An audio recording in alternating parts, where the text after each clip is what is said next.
परिवार में क्रोध करना होता है, जरूरी है। जैसे छोटे छोटे बच्चे हैं, अगर वो भयभीत हमसे नहीं हुए, थोड़ा थोड़ा भय होना जरूरी। यार अगर हमने जो पापा ने कहा वो पाठ नहीं तैयार किया तो मारेंगे, यार हम कोई गलती करेंगे हमारे पापा जानेंगे, तो उनको भय होना जरूरी। भय से वो सत्मार्ग में चलेंगे, लेकिन इतना भय भी नहीं कि वो आपसे दूरी बना ले। कभी मित्रवत व्यवहार करके ऐसे बैठते हैं, खेलते हैं कि वो अपनी छोटी सी छोटी कमियां भी आपको बता दें, और कभी पिता की तरह हम होकर उनको डांटते हैं, जिससे वो भयभीत होकर के असत मार्ग का त्याग कर दें। लेकिन हमें क्रोध का नाटक करना है, क्रोध नहीं करना, जैसे शिष्यों से करना पड़ता है। तो ये अगर हमको उस समय सोचो तो 100 में 100% हम क्रोधित नहीं हैं।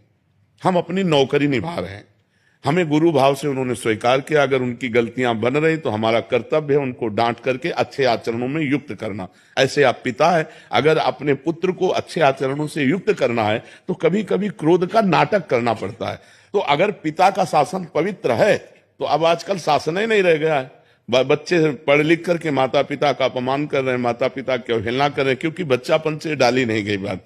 खेलने के लिए मोबाइल दे दिया गया, और धीरे धीरे धीरे धीरे वो मोबाइल से इतने गंदे आचरणों में प्रयुक्त हो जाते हैं, इतनी मलिन बुद्धि हो जाती है कि अपने पूज्य माता पिता का अपमान करने लगते हैं और हिलना करने लगते हैं, और इतना दूर निकल जाते हैं सतमार्ग से कि लौटना मुश्किल हो जाता है। गंदे गंदे व्यभिचार में, व्यसन में फैल जाते हैं। तो ये क्रोध करना अनिवार्य है, पर क्रोध अंदर से नहीं, बाहर से नाटक करना है। क्रोध का नाटक करना है, अंदर से करोगे तो आप परेशान हो जाओगे।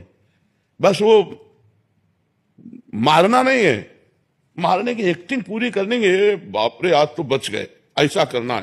क्रोध का अंदर हृदय में प्रवेश ना होने पाए, अगर बाहर से हम नाटक करें तो अच्छा रहेगा।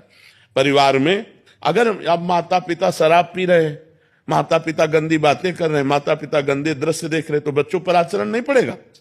तुम खुद अध्यात्मवान बनो और बच्चों को अध्यात्मवान बनाओ। बिना अध्यात्म से जुड़े किसी का जीवन मंगल में नहीं हो सकता। आज हमारा समाज जितना अध्यात्म से बिलग है, उतने देख लो क्रूरता में पहुंचता जा रहा है। कैसे कैसे समाचार आते हैं, मतलब क्या है क्या है, ये नौजवान कहां जा रहे हैं, कहां जा रहे हैं? क्या वो मनुष्य शरीर नहीं है? क्या वो अपनी बहन नहीं है?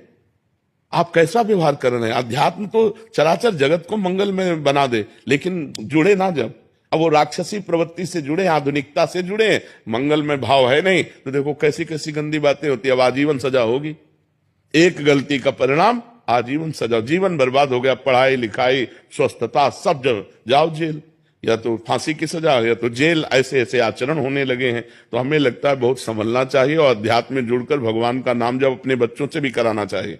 थोड़ी देर बैठकर कथा सुनानी चाहिए,